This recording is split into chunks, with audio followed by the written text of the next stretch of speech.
નમસ્કાર દર્શક મિત્રો, આપ જોઈ રહ્યા છો GTN ન્યૂઝ। હાલોલ ખાતે શહીદ સૈનિકોના પરિવારજનોને સન્માનિત કરી પંચમહાલના પૂર્વ સૈનિકોનું સંમેલન યોજાયું।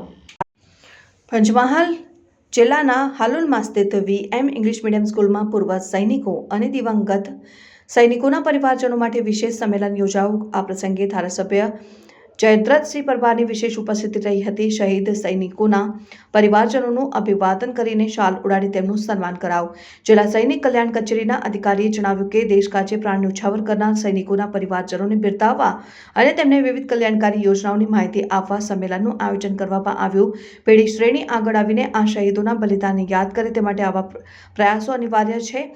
યોજનાઓની જાણકારી સાંપ્રત કેન્દ્ર અને રાજ્ય સરકાર દ્વારા પૂર્વ સૈનિકો અને તેમના પરિવારો માટે અમલમાં મૂકવામાં આવેલી યોજનાઓની માહિતી આપવામાં આવી છે।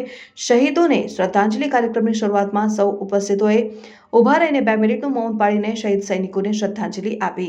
પરિવારજનોનું સન્માન, શહીદ અને પૂર્વ સૈનિકોના પરિવારજનોનું શાલ ઉડાડી ખાસ સન્માન કરવામાં આવ્યું। કાર્યક્રમમાં ધારાસભ્ય શ્રી જયદ્રથસિંહ પરમાર, મામલતદાર શ્રી, જિલ્લા સૈનિક કલ્યાણ કચેરીના અધિકારી સુરજીતસિંહ રાઘવ, પોલીકેબ ઇન્ડિયા પ્રાઇવેટ લિમિટેડના પ્રતિનિધિઓ અને GIDC હાલોલ ઇન્ડસ્ટ્રીયલ એસોસિએશનના પ્રેસિડેન્ટ મુકેશ દેસાઈ ઉપસ્થિત રહ્યા હતા।